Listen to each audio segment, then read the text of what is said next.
Kepanikan terjadi saat sebuah bangunan ruko 3 lantai terbakar di Jalan Keagungan Taman Sari, Jakarta Barat. Ruko tersebut adalah gudang suku cadang mobil dan berisi banyak bahan mudah terbakar, mengakibatkan api dengan cepat membesar.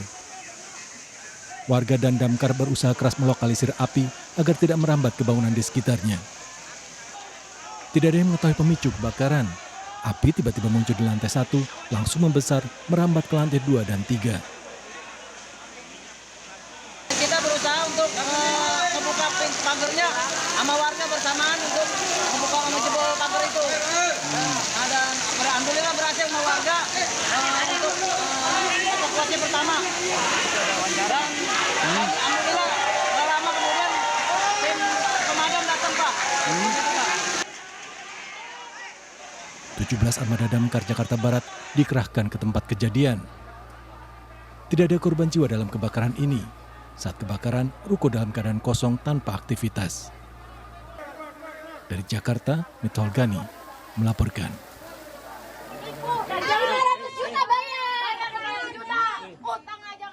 Dari rekaman video amatir warga, puluhan wanita menggeruduk rumah di Desa Mampir, Cilengsi, Bogor.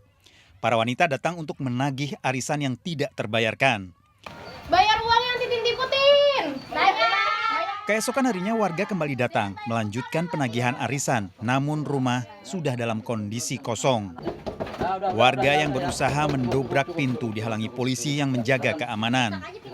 Para korban sudah melaporkan kasus ini ke kantor polisi dengan kerugian ratusan juta rupiah. Ya, kita diiming-iming menaruh uang atau sebagai arisan bodong ya. Terus kita mendapat keuntungan yang berlipat-lipat. Berapa duit tuh? Kalau awal sih aku 250 dapat 750.000. Untuk selanjutnya itu aku cuma ngajak cowok aku. Nah terus dia tuh ngajak teman-teman yang lain sebagai reseller. Sebaiknya hati-hati setiap ada tawaran untuk meninggalkan uang. Kasus arisan bodong ini ditangani Polres Bogor. Dari Kabupaten Bogor, Jawa Barat, Cahyat Supriyatna melaporkan.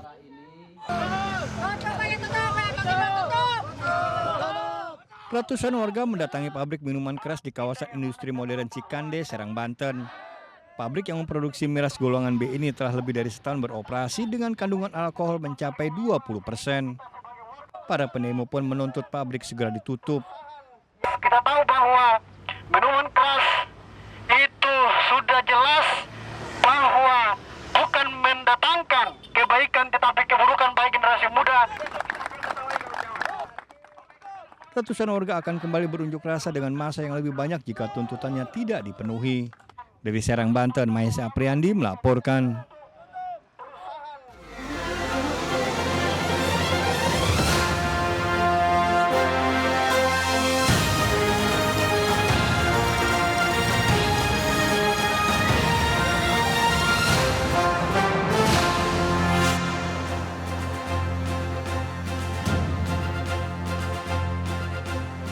Halo, selamat pagi pemirsa, apa kabar Anda? Selain berita utama tadi, sejumlah laporan menarik juga akan menemani aktivitas pagi Anda. Bersama saya Camar Haenda. Dan saya Raisa Nadia. Berikut Seputar News Pagi selengkapnya.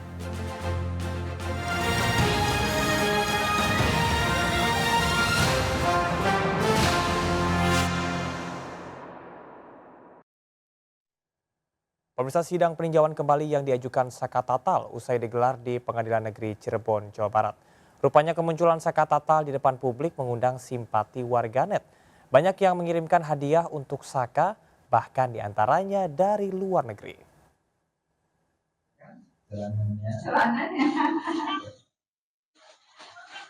Sejak muncul di media, Saka Tatal, mantan terpidana kasus Vina dan Eki, mendapat banyak perhatian. Bahkan usai menjalani sidang peninjauan kembali, Saka Tatal kedatangan tamu dan warganet. Mereka selalu mengikuti perkembangan kasus melalui media sosial maupun televisi. Di antaranya Yohanes dari Serang, Banten yang sengaja memberikan hadiah berupa baju dan perlengkapan sehari-hari. Tekanan psikologis yang luar biasa seperti pukulan, bagaimana beliau dikencingin, disetrum. Itulah yang membuat saya terpanggil datang ke sini, ingin memberikan support dan semangat. Dan saya harapkan juga ya mudah-mudahan ke depannya tidak ada lagi hal-hal seperti ini, karena ini sudah menurut saya ini perilaku yang tidak manusiawi sekali. Tak hanya mereka yang datang langsung, kiriman hadiah dan tanda simpati datang dari berbagai daerah. Beberapa datang dari pekerja migran Indonesia di Singapura dan Taiwan. Saat ini, Saka Tatal masih menunggu putusan sidang peninjauan kembali dari Mahkamah Agung. Hasil putusan tersebut diharapkan bisa membersihkan nama baik Saka Tatal yang mengaku tidak pernah melakukan pembunuhan dan perkosaan seperti yang dituduhkan. Dari Cirebon, Jawa Barat, Miftahuddin, iNews melaporkan. Upaya Saka Tatal mencari keadilan menginspirasi terpidana kasus Vina dan Eki lainnya.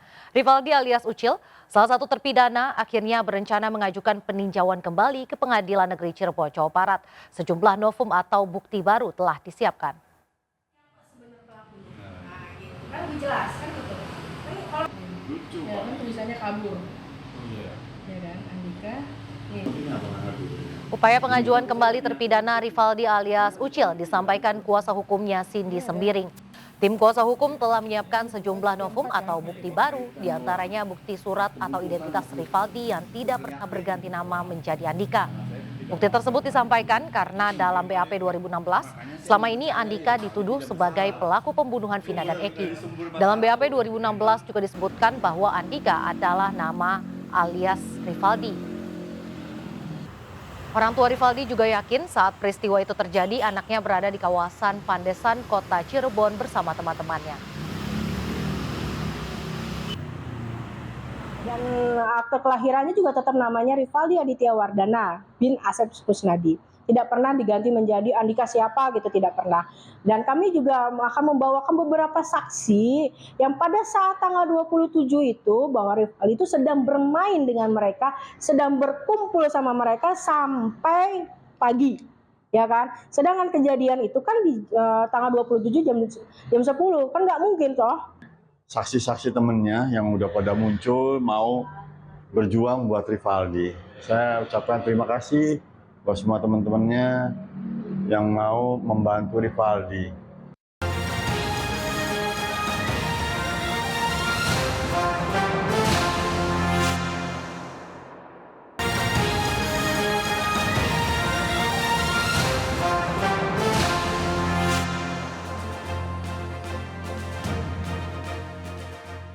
Pemirsa, terima kasih Anda masih di seputar iNews Pagi. Angka pelanggaran lalu lintas di Sidoarjo, Jawa Timur meningkat tajam. Sebuah tenda besar disiapkan Kejaksaan Negeri Sidoarjo demi melayani warga yang menunggu giliran membayar tilang.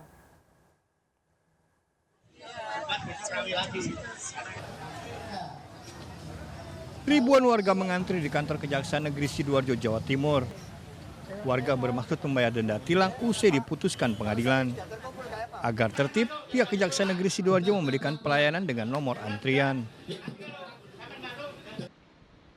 Masih terkait pelayanan publik, peserta pendidikan Sekolah Pimpinan Tinggi Sespim Polri Angkatan 33 tahun 2024 melakukan penelitian di Mall Pelayanan Publik Sidoarjo. Dalam penelitian, anggota Polri melihat langsung seluruh pelayanan administrasi dari sejumlah instansi pemerintah dan kepolisian. Tak cuma Mall Pelayanan Publik di Sidoarjo, Sesmim Polri juga melakukan studi banding ke mall pelayanan publik lainnya.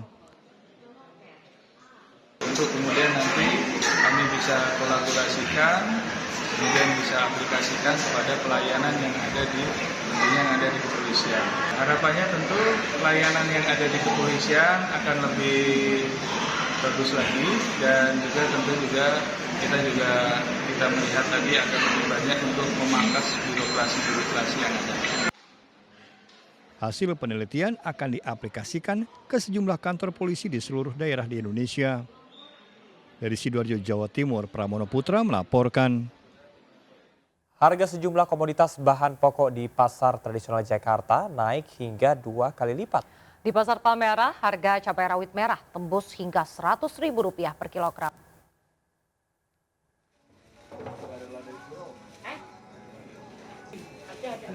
Masyarakat makin pusing dengan harga sembako yang semakin mahal. Di Pasar Johar Baru, Jakarta Pusat, harga beberapa jenis cabai melonjak naik sejak beberapa pekan terakhir. Pasalnya cabai rawit merah kini dibanderol hingga Rp100.000 per kilogram dari harga awal Rp45.000 hingga Rp60.000 tergantung kualitas cabai. Sementara cabai rawit hijau juga melejit di harga Rp80.000 dari sebelumnya Rp60.000 per kilonya. Untuk cabai merah keriting masih di angka Rp60.000 per kilogram.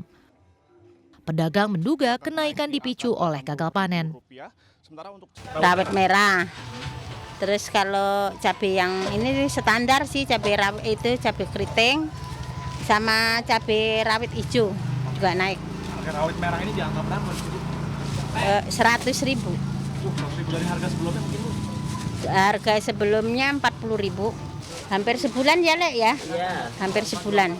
Banyak faktor sih itu, karena itu apa di daerah hujan, apa itu permintaan stoknya nggak ada. Mungkin apa kurang itu ya? Ini apa ibaratnya produksinya berkurang, nggak musim apa gitu ya. Para pedagang berharap pemerintah segera mengatasi melonjaknya harga sembako di pasaran, khususnya harga cabai yang kerap dipakai dalam kebutuhan sehari-hari. Tingginya harga cabai sangat mempengaruhi minat pembeli. Dari Jakarta, Indra Setiabudi, Zulkarnain Ahmad Putra melaporkan. Harga cabai di pasar tradisional Atas Baru Kota Cimahi, Jawa Barat makin meroket. Musim kemarau yang terjadi mengakibatkan harga cabai terus meningkat. Harga cabai yang awalnya Rp60.000 kini harganya hampir Rp100.000.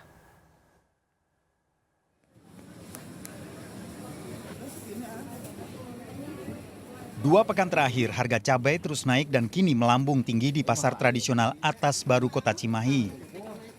Semua jenis cabai mengalami kenaikan signifikan. Padahal cabai merupakan bahan utama di dapur dan para pedagang makanan. Akibat musim kemarau, harga semua jenis cabai mengalami kenaikan karena semua petani di sejumlah daerah berkurang memasok. Sementara permintaan tidak turun untuk cabai. Cabai domba ini, cabai merah, karena pasoknya sekarang berkurang, karena musim kemarau ya. Jadi harganya sekarang berkisar 90.000 per kilo. Asalnya berapa, Pak? Asalnya cuma 60.000. 60.000. Ini penyebabnya apa, Pak? Penyebabnya karena mungkin kemarau, jadi kurang hasilnya. Pakai sedikit aja. Cuma nggak banyak-banyak makan cabai lah sekarang. Artinya dikurangi belinya ya. Biasanya kalau beli berapa, Bu? Ya paling banyak ya setengah kilo lah. Setengah kilo. Kalau sekarang berapa kita orang makan? Kalau sekarang kan mahal. Jadi berapa? Nggak setengah kilo lagi kali? Paling ya seperempat sih untuk yang merah aja. Yang merah ya. Nggak pedas. Pedagang dan pembeli berharap musim kemarau segera berakhir dan harga kebutuhan pokok di pasar segera kembali normal. Dari Kota Cimahi, Jawa Barat, Yuwono melaporkan. Pemirsa, krisis air bersih mulai melanda warga Blora, Jawa Tengah. Untuk mendapatkan air bersih, warga harus menempuh jarak puluhan kilometer dan mengantri hingga lebih dari 3 jam.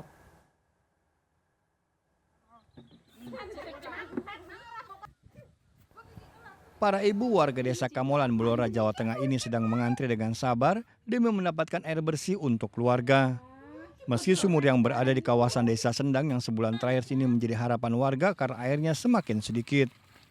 Untuk mendapatkan air bersih yang cukup dikonsumsi keluarga, para ibu harus mengantri paling cepat selama 3 jam. Bahkan waktu tersebut bisa lebih jika warga yang mengantri menjadi lebih banyak.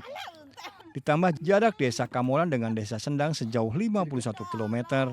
Menurut warga, krisis air bersih sudah mulai terjadi sejak awal Juli lalu. Ngambil air ini antri dikit-dikit Di Sendang ya? di Sendang. Airnya menipis, satu timbok tidak penuh gitu loh. Biasanya nanti sampai berapa lama ini? Jam-jaman ya mas? Berjam-jam. Jam-jam ini 3 jam, 4 jam. Belum dapat baru air ya? dapat, Biasanya airnya. untuk apa airnya? Buat minum. Kalau sumber di sini nggak ada mbak? Buat mandi, sumber nggak ada. Kelihatan air ya sekitar 1 bulanan itu. Airnya nggak, Airnya sumber udah nggak ada? Ya, sudah nggak keluar sumbernya. Keluarnya cuma sedikit-sedikit ngantri. Nggak tentu, tergantung. Kalau orangnya banyak ya sampai 3 jam, 4 jam. Warga berharap mendapat bantuan air bersih dari pemerintah. Pasalnya, krisis air bersih hampir setiap tahun terjadi jika musim kemarau tiba.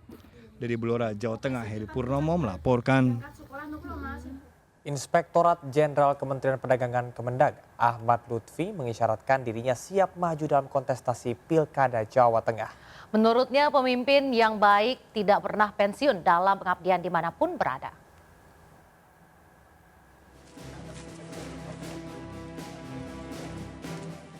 Meski telah bertugas di Kementerian Perdagangan, tak menyurutkan Ahmad Lutfi untuk safari ke daerah bersilaturahmi dengan tokoh masyarakat atau tokoh agama. Salah satunya dengan menyambangi pondok pesantren Ishkarima di Karangpandan, Karanganyar, Jawa Tengah. Di pondok pesantren tersebut, Ahmad Lutfi menghadiri kajian bersama pengasuh Ponpes Ustadz Cihabudin dan dihadiri ratusan santri serta jemaah luar Ponpes.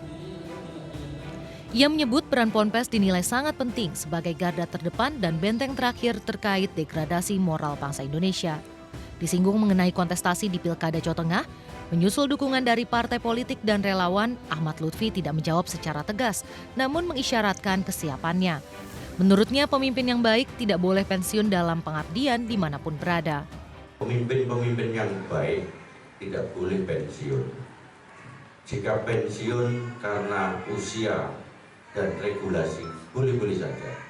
Tetapi tidak akan pernah pensiun dalam hal pengabdian dimanapun berada. Artinya siap menjadi Gubernur Jawa Tengah? Jawaban saya. Nama Ahmad Lutfi santer dikaitkan dengan Pilkada Jawa Tengah. Dukungan dari parpol seperti Golkar, Gerindra, PAN, dan PSI, serta organ-organ relawan terus mengalir, mendorong mantan Kapolres Batang itu maju berkontestasi di Pilgub Jawa Tengah.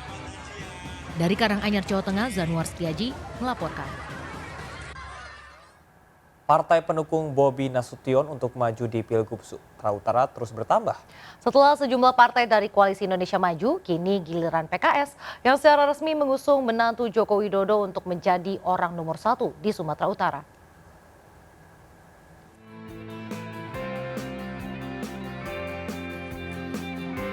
Presiden PKS Ahmad Saihu secara resmi menyerahkan surat rekomendasi ke pasangan bakal calon gubernur dan bakal calon wakil gubernur Sumatera Utara Bobi Nasution dan Surya.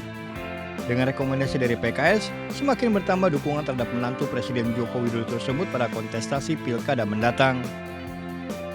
Sebelumnya, Bobi Nasution sudah mendapat dukungan dari Koalisi Indonesia Maju dan kini menjadi koalisi besar Kim Plus dengan adanya dukungan dari Nasdem, PKS, dan PKB. Dengan PKS kita sampaikan pandangan kita terhadap Sumatera Utara.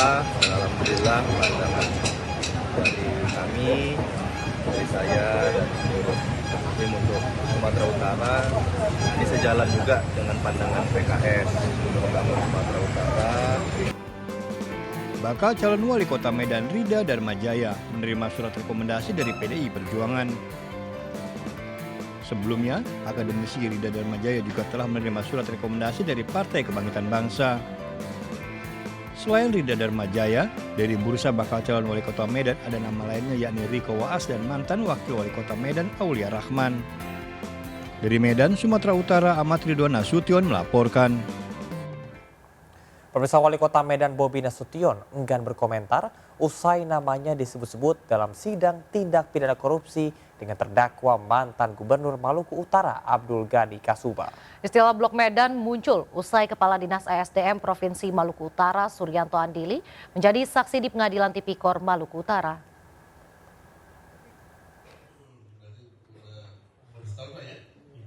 Sidang kasus dugaan korupsi dengan terdakwa mantan Gubernur Maluku Utara Abdul Ghani Kasuba berlangsung di Pengadilan Tipikor Kota Ternate. Pada kesaksiannya, Suryanto Andili menyebut ada istilah Blok Medan. Istilah ini sering digunakan mantan Gubernur Maluku Utara Abdul Ghani Kasuba sebagai gambaran pengurusan izin usaha pertambangan di Kabupaten Halmahera Timur, Maluku Utara. Istilah Blok Medan kemudian diperdalam oleh JPU KPK Andi Lesmana. Kepala Dinas ESDM Provinsi Maluku Utara Suryanto Andili kemudian menjelaskan Blok Medan merupakan nama untuk seseorang dengan menyebut Bobi Nasution. Bahkan Kadis ESDM Maluku Utara tersebut pernah berkunjung ke Medan bersama Abdul Ghani Kasuba untuk membahas investasi di Maluku Utara. Itu nanti di Pak Ucu yang bisa menerangkan, ya kan, seperti apa, ya kan, karena itu kan berdasarkan keterangan informasi dari Pak Ucu seperti itu kan. Tadi ada pertemuan di Medan itu benar ya? Tadi kan Pak Suryanto Andili kan ngomong iya ada pertemuan itu. Dengan Pak Wali Kota Medan? Ya beliau kan juga membicarakan hal itu. Tapi kita lihat menantunya Pak Presiden. Ya kan bapak-bapak tahu sendiri lah. Menanggapi hal tersebut, menantu Presiden Joko Widodo itu mengatakan jika dirinya tidak etis mengomentari istilah tersebut karena itu merupakan hasil sidang. terkait sidang Gubernur Maluku Pak menyebutkan ada blok Medan sendiri Pak, itu tanggapan Bapak gimana Pak? Ya pokoknya saya itu kan hasil sidang ya. Hasil sidang saya rasa kalau untuk komentari dalam seperti ini saya nggak etis, silakan saja di persidangan. Apapun yang disebutkan saya ikut saja di persidangan. Seorang saksi pernah mengungkapkan pria lansia yang kerap dipanggil dengan Om Haji ini kerap meminta disediakan wanita dengan kode ayu atau cantik untuk memuluskan proyek di lingkungan Provinsi Maluku Utara. Biaya untuk memanggil para wanita fantastis hingga mencapai 3 miliar rupiah. Dalam sehari, Om Haji bisa bertemu dengan 3 wanita cantik di sejumlah hotel mewah dengan tarif 10 hingga 50 juta rupiah untuk durasi 1-2 jam. Dari Medan dan Ternate melaporkan. Donald Trump, calon presiden Partai Republik, akan menghadapi capres Kamala Harris. Infografis akan dibawakan oleh rekan Nadia Raisa. Silahkan Raisa. Baik, terima kasih Camar. Pemirsa, Donald Trump, calon presiden Partai Republik, akan menghadapi calon presiden Partai Demokrat Kamala Harris dalam pemilu Amerika Serikat pada November mendatang. Pemilihan ini sangat penting karena berbagai kebijakan presiden yang terpilih tidak hanya berdampak bagi warga AS saja, namun juga bagi hajat hidup masyarakat dunia internasional. Selengkapnya mari kita bahas lewat infografis berikut. Partai Republik secara resmi mengusung Donald Trump, 78 tahun, sebagai calon presidennya. Ayah Trump adalah pengembang real estate di Amerika Serikat dan merupakan imigran Jerman, sementara ibunya berasal dari Skotlandia. Lalu di tahun 1971, Trump mengelola dan juga mengambil alih perusahaan ayahnya yang diberi nama Trump Organization. Ia memiliki sejumlah bisnis selain real estate seperti perhotelan, perusahaan hipotek, lalu memiliki universitas, serta menciptakan sekaligus menjadi pembawa acara NBC The Apprentice.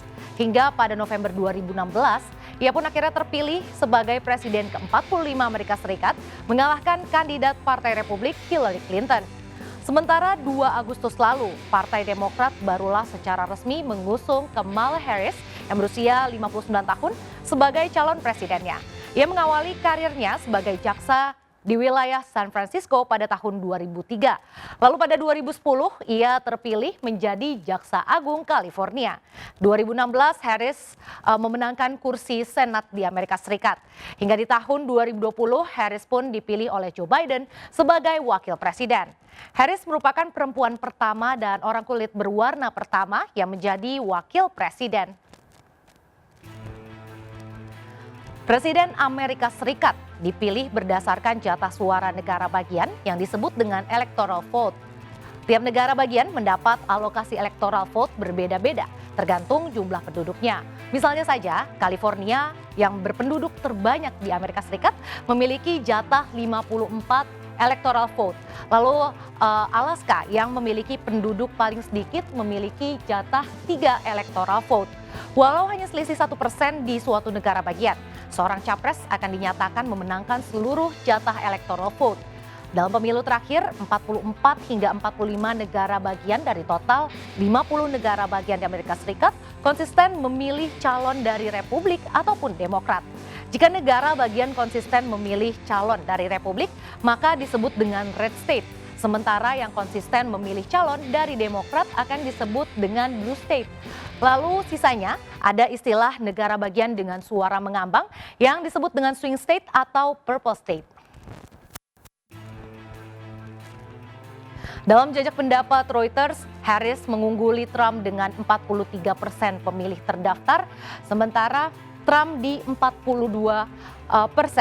Dalam jajak pendapat Bloomberg News Morning Consult yang diterbitkan 30 Juli lalu, Harris dan Trump juga bersaing ketat. Harris telah memperkecil jarak dengan Trump baik secara nasional maupun di beberapa negara bagian. Harris unggul atas Trump di Michigan dengan selisih 11 poin, lalu juga unggul 2 poin di Arizona, Wisconsin, dan juga Nevada.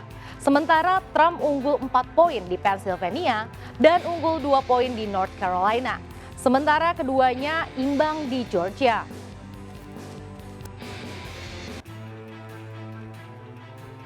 Kecenderungan orang untuk memilih Harris meningkat sejak Joe Biden mengundurkan diri dari pencalonan Amerika Serikat dan memberi dukungan terhadap Harris. Trump mengusulkan debat capres dengan Kamala Harris digelar pada 4 September dengan media Amerika Serikat Fox News. Namun Harris menolak karena debat awalnya direncanakan 10 September dan tayang di ABC sesuai yang sudah disepakati Trump dan Biden sebelum Biden mundur dari bursa calon presiden Amerika Serikat.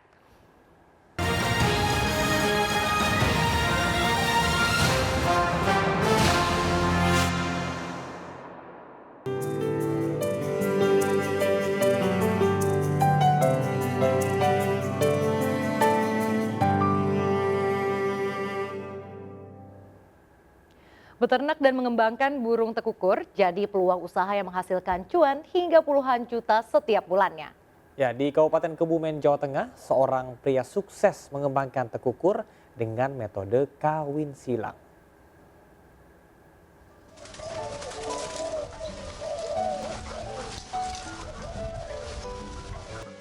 Ketekunan yang dibarengi dengan kreativitas akan membuahkan hasil yang memuaskan. Seperti yang dilakukan Muhroji asal desa Kalirancang, Alian, Kebumen, Jawa Tengah, yang setiap harinya disibukkan dengan mengurus ratusan ekor burung tekukur yang menjadi sumber penghasilannya. Memanfaatkan pekarangan rumahnya, Muhroji sukses menggunakan metode kawin silang hingga menghasilkan 10 juta rupiah setiap bulannya. Untuk tekukur saat ini masih prospek, yang penting kita rajin breeding. Mengenai tekukur untuk jenis dan warnanya kita silang-silang keluar jenis baru, apalagi kuknya nambah, itu harga bisa kita sesuaikan itu. Tak main-main, dari hasil budaya burung tekukur tersebut bisa membiayai pendidikan kelima anaknya hingga perguruan tinggi. Dari Kebumen, Jawa Tengah, Johartoyo melaporkan. Sebagai bentuk rasa syukur, warga Kampung Nelayan di Pantai Genjik, Purworejo, Jawa Tengah melakukan sedekah laut. Selain memperkenalkan tradisi, sedekah laut diharapkan meningkatkan hasil laut.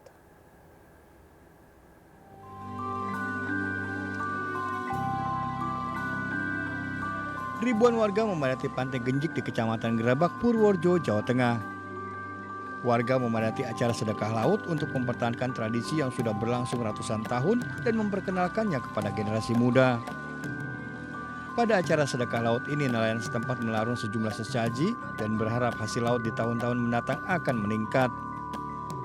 Ini sebagai rasa syukur nelayan Kertojayan, setiap tahun, setiap bulan Suro, masyarakat Kertojayan, khususnya nelayan Kertojayan, mengadakan acara sedekah laut sebagai wujud rasa syukur tasyakuran nelayan Kertojayan. Kegiatan yang bermaksud mempertahankan budaya lokal sangat diminati pengunjung Pantai Genjik. Di sini sedang berlibur kuliah. Tadi sedang lihat apa tadi? Tadi melihat tradisi di sini, mengasih sesajen bangsanya seperti itu. Sedekah laut ya? Iya, sedekah laut. Tanggapan Mbak dengan ada kegiatan ini seperti apa Pak? Tanggapannya untuk melestarikan budaya yang ada di sini.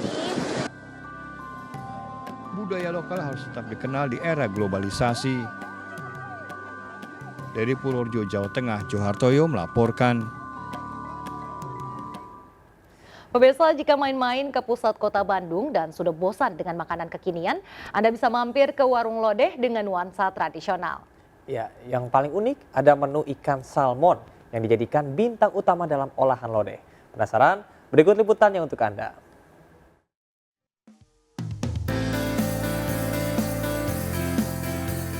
Di antara hiruk-pikuk kuliner modern dan kekinian di kawasan pusat kota Bandung, ada warung lodeh dengan tempat bernuansa tradisional. Masuk ke sini, Anda akan merasa seperti tengah berkunjung ke rumah nenek. Di sini Anda bisa menikmati berbagai macam olahan lodeh. Jika biasanya lodeh berisi tempe atau terong, di sini ada menu spesial yaitu salmon lodeh. Olahan salmon diberi kuah lodeh terdengar tidak lazim. Namun kuliner ini ternyata sangat enak dan justru paling diminati pengunjung. Enak, serasa makan di rumah. Rasanya sudah enak yang saya tadi coba. Macam tadi coba yang lodeh original. Cocok sih kalau saya karena lidahnya lidah Sunda ya. Meski berada di kawasan wisata belanja dan kuliner, tak perlu khawatir soal harga. Anda bisa memesan nasi lodeh dengan harga Rp19.000 saja. Kalau masih ingin nambah, tak perlu bayar lagi untuk nasi dan sayur lodeh di sini. Anda juga bisa pilih lauk pauk tambahan lain yang dibanderol dengan harga mulai dari Rp5.000 saja. Konsepnya kita salmon dikasih kuah lodeh. Terjangkau banget Pak, ada paket nasi lodeh cuma di 19.000. 19.000 nasi sama sayur lodeh sepuasnya, bisa refill. Rasa yang nikmat, harga terjangkau, ditambah tempat yang nyaman menjadi alasan pengunjung betah di sini. Bagaimana, ingin mampir? Anda bisa langsung datang ke warung lodeh di kawasan Jalan Marta Dinata, Kota Bandung. Dari Bandung, Jawa Barat, Ervan David melaporkan. Pemirsa, apakah Anda penikmat sajian Timur Tengah? Jika ya, Anda bisa mencoba sajian nasi mandi emperan dengan cita rasa restoran. Keistimewaan dari nasi mandi di sini disajikan dengan bumbu kuning yang kaya akan rempah, dan berikut liputannya.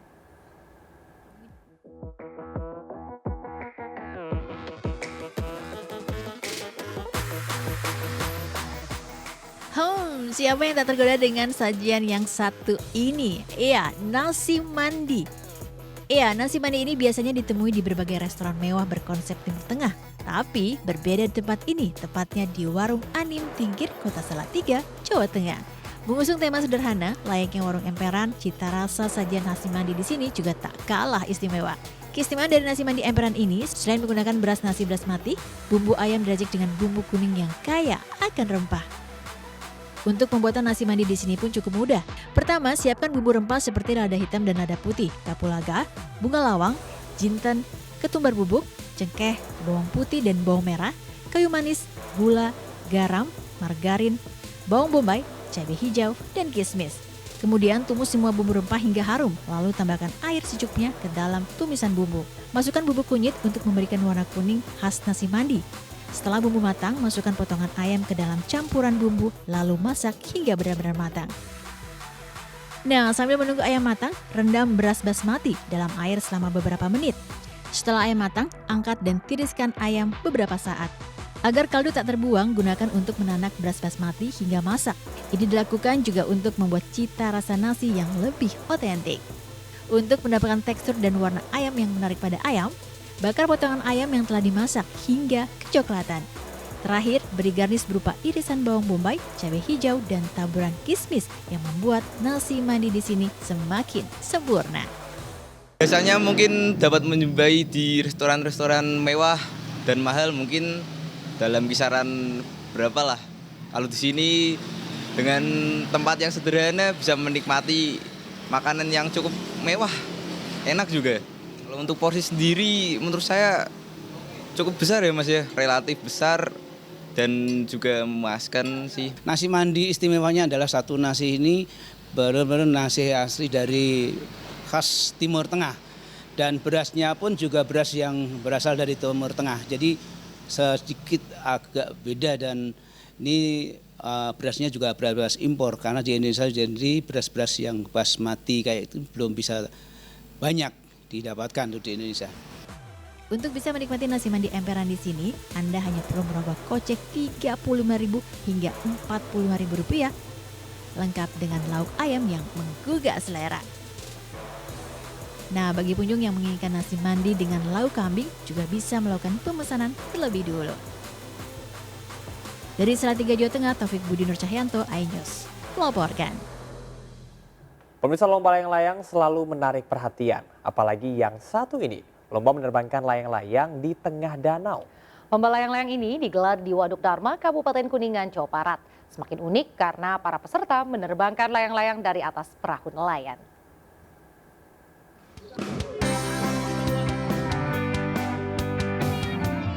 Lomba layang-layang satu ini sungguh unik. Tidak dilakukan di lapangan terbuka atau di tepi pantai berangin kencang, namun di tengah sebuah danau. Ya, layang-layang raksasa beraneka warna menghiasi langit Waduk Dharma, Kabupaten Kuningan, Jawa Barat. Lomba ini semakin unik karena para peserta dituntut menerbangkan layangan dari atas perahu. Ini merupakan kali perdana para peserta memainkan layang-layang jumbo di atas perahu. Tak hanya harus menyeimbangkan perahu, pemain harus berpikir cepat memainkan layang-layang dengan angin kencang di udara. Ya, kalau naik perahu kan agak lagi berat tuh. Jadi belum terbiasa lah gitu. Soalnya baru pertama kali. Susah nggak sih Pak? Tadi nerbangnya susah nggak? Gimana? Susah nggak? Udah. Biasanya kan harus seimbang juga keseimbangannya. Sedikitnya 50 layang-layang jumbo mengikuti lomba. Ukurannya rata-rata lebih dari 3 meter. Salah satunya layang-layang burung api bertajuk Phoenix Mythology, berkarakter 3 dimensi dengan ukuran raksasa 8 x 6 meter. Butuh 12 orang untuk menerbangkan dan menjinakkannya di udara. Membutuhkan yang menerbangkan ini, yang pegang itu butuh 6 orang. 6 orang. Yang narik, karena ini kan bentuknya seperti ini, bahannya dari bambu terus sama kain. Tapi dari bambu ini kita nggak bisa kasih barang yang berat gitu, agar supaya terbangnya mudah. Jadi terbuat dari bambu. Festival layang-layang di atas danau menjadi kejutan bagi peserta dan warga sekitar. Ribuan orang antusias menyaksikan satu persatu layang-layang diterbangkan. Alhamdulillah, memang kita sengaja dibuat agak berbeda dari yang lain. Kalau biasa kita naikin di lapang gitu ya, naikin di darat, kita sekarang naikin di perairan. Biar agak sedikit beda dan juga meriah. Dan alhamdulillah ternyata panitia dan peserta menyambut baik. Untuk menentukan pemenang festival layang-layang ini, panitia menerapkan 2 skema penilaian, berdasarkan penilaian dari darat sebelum terbang dan penilaian dari atas saat terbang. Dari Kuningan, Jawa Barat, Miftahudin melaporkan. Pemirsa, wahana bermain dan berinteraksi bersama Rhino, replika anakan T-Rex, menjadi wisata edukatif populer di Semarang, Jawa Tengah. Ya, selain bisa mengenal lebih dekat dunia dinosaurus, menariknya pengunjung juga bisa menjelajah beragam zona edukasi, termasuk zona antariksa dan gunung berapi. Berikut liputannya untuk Anda.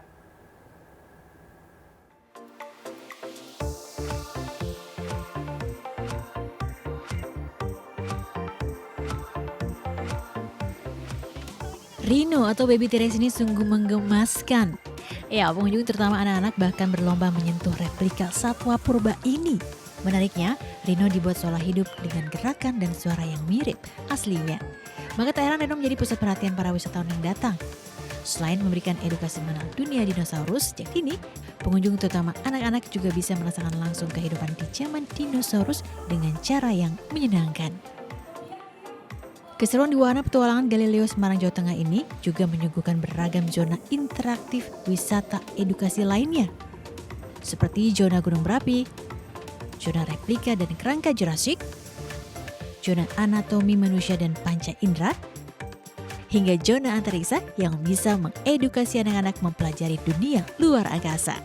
Menurut saya ini sangat edukatif sekali, sangat membantu, apalagi untuk siswa-siswa ya Mas, jadi menambah ilmu pengetahuan. Jadi kita ke Saloka itu tidak hanya untuk mendapatkan hiburan, tapi juga bisa belajar mengenai tata ruang angkasa, ada zaman-zaman tadi, zaman batu dan zaman lain-lain. Konsep bermain sambil belajar di wahana petualangan Galileo ini ternyata mengadopsi kurikulum merdeka dengan sistem pembelajaran yang kreatif, inovatif, dan fleksibel. Hanya dengan merogoh kocek Rp124.500, pengunjung bisa menjelajah beragam dunia prasejarah hingga mengenal para ilmuwan dunia. Dari Semarang, Jawa Tengah, Taufik Budi Nur Cahyanto, iNews melaporkan. Salah satu upaya menjaga kedaulatan negara saat Hari Kemerdekaan adalah dengan menjaga batas negara. Keberadaan patok-patok batas negara harus terus dijaga demi mencegah pelintas batas ilegal hingga obat terlarang.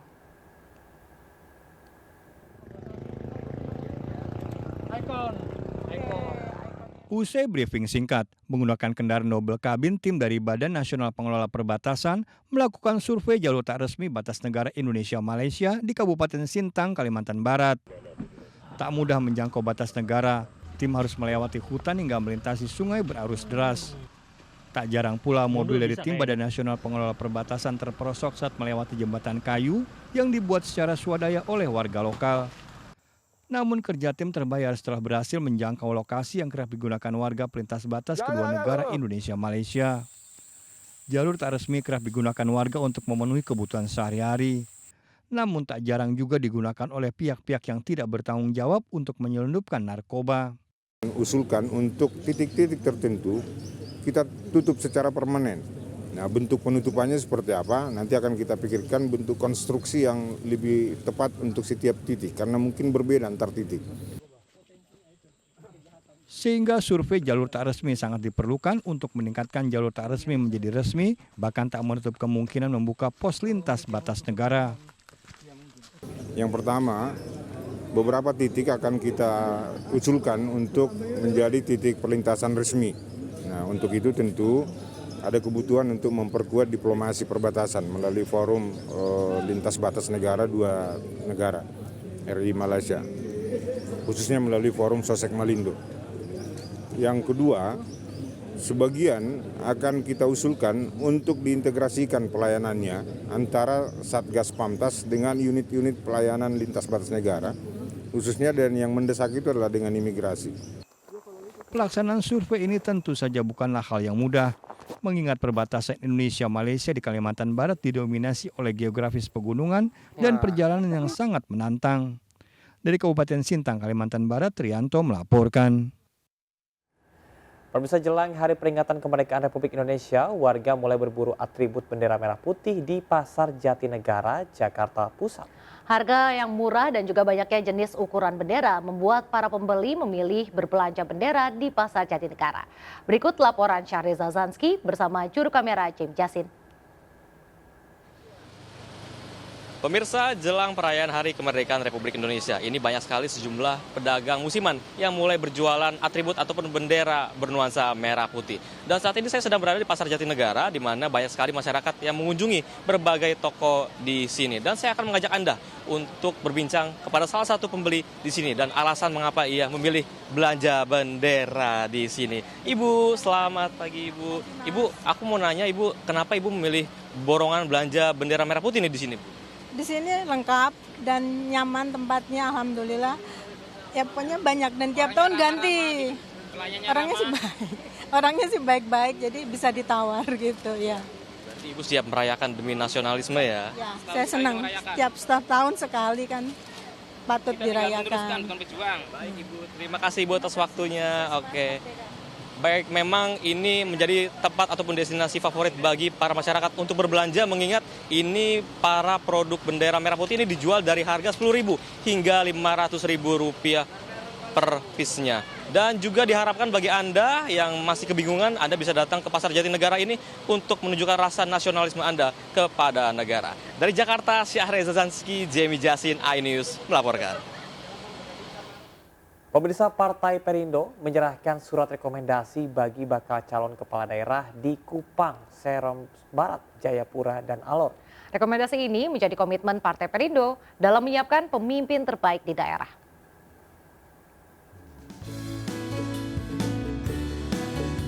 Petahana Wali Kota Kupang Jefferson Risetriwu Kore menjadi salah satu bakal calon kepala daerah yang diberi rekomendasi Partai Perindo untuk melanjutkan kepemimpinannya. Rekomendasi juga diberikan kepada Samson Ricardo Atapari yang akan maju menjadi bakal calon Bupati Kabupaten Seram, bagian Barat Provinsi Maluku. Saya pikir ini satu tanggung jawab yang diberikan oleh Perindo, khususnya Pak Hate, terhadap kami sebagai calon-calon kepala daerah untuk mewujud transformasi sesuai dengan harapan dari Partai Perindo sendiri.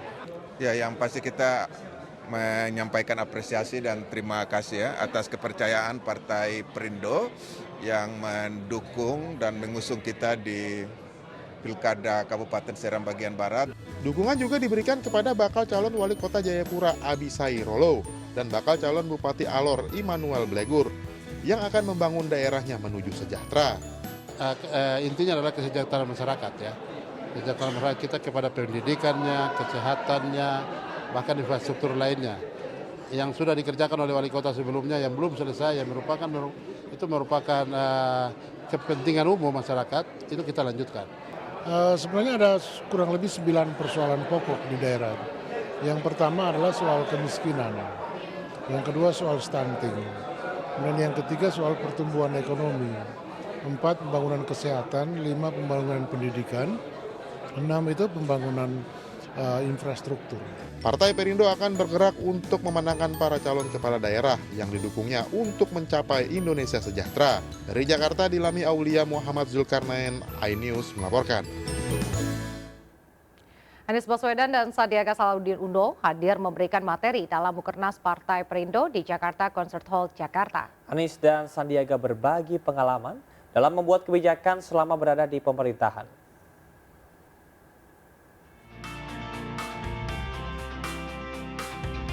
Hubungan eksekutif dan legislatif menjadi salah satu materi yang diberikan mantan Gubernur DKI Jakarta Anies Baswedan pada Mukernas Partai Perindo di Jakarta.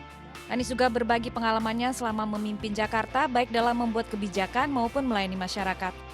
Saya menyampaikan pengalaman terkait dengan hubungan eksekutif dan legislatif dan bagaimana bisa bekerja bersama agar di satu sisi kebijakan-kebijakan yang disusun oleh eksekutif itu bisa diawasi, bisa diperkaya, bisa dikritisi agar menjadi lebih baik. Menparekraf Sandiaga Salahuddin Uno juga turut berbagi pengalaman kepada kader dan anggota legislatif terpilih Partai Perindo. Ya, sesuai dengan tagline transformasi bangkit sejahterakan Indonesia, kita sangat menunggu peran dan dorongan kontribusi Perindo untuk mencapai Indonesia Emas 2045. Dalam bimbingan teknis Partai Perindo, sejumlah tokoh hadir untuk memberikan materi kepada kader dan anggota legislatif terpilih pada pemilu 2024 lalu. Tim Liputan iNews melaporkan. Pemirsa, sejumlah tokoh nasional hadir memberikan bimbingan teknis kepada kader Partai Perindo dalam musyawarah kerja nasional di Jakarta Concert Hall. Para tokoh nasional ini memberikan berbagai materi yang dapat diaplikasikan oleh para kader Partai Perindo.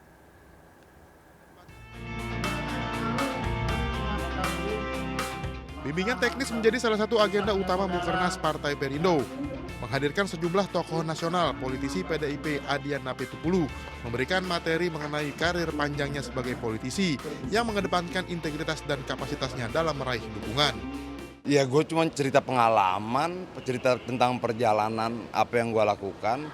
Banyak yang kemudian ragu, ya, dan gue tidak dalam keinginan untuk membuat orang percaya bahwa gue tidak menggunakan amplop dalam pileg sebanyak 3 kali. Ya, orang nggak percaya juga nggak apa-apa sih. Ya, pengalamannya itu gue ceritakan. BIMTEK juga diisi dengan penyampaian materi dari akademisi dan juga mantan Menteri SDM Sudirman Said, serta mantan Wakil Gubernur Jawa Timur Emil Dardak. Jadi kalau organisasi yang punya kekuatan politik seperti Perindo ini terus menyuarakan pentingnya good governance, clean government, itu akan sangat baik. Dan yang kedua juga betapa pentingnya aspek kepemimpinan dalam organisasi. Strategi komunikasi politik ini menjadi semakin challenging, menantang di era media sosial. Nah, ini kita harus mencari strategi-strategi baru bagaimana bisa mengkomunikasikan kerja-kerja nyata kita, hal-hal yang diperjuangkan baik oleh legislatif atau eksekutif kepada masyarakat atau konstituen kita. Sebanyak 381 anggota legislatif Partai Perindo mengikuti bimbingan teknis dari para narasumber yang terbaik di bidangnya untuk meningkatkan kapabilitas dan integritas kader dalam menjalankan amanah sebagai wakil rakyat. Tim Liputan iNews melaporkan. Pemirsa, kami akhiri jumpa kita pada pagi hari ini. Saya Camar Haenda. Dan saya Raisa Nadia. Selamat beraktivitas, tetap semangat, dan sampai jumpa.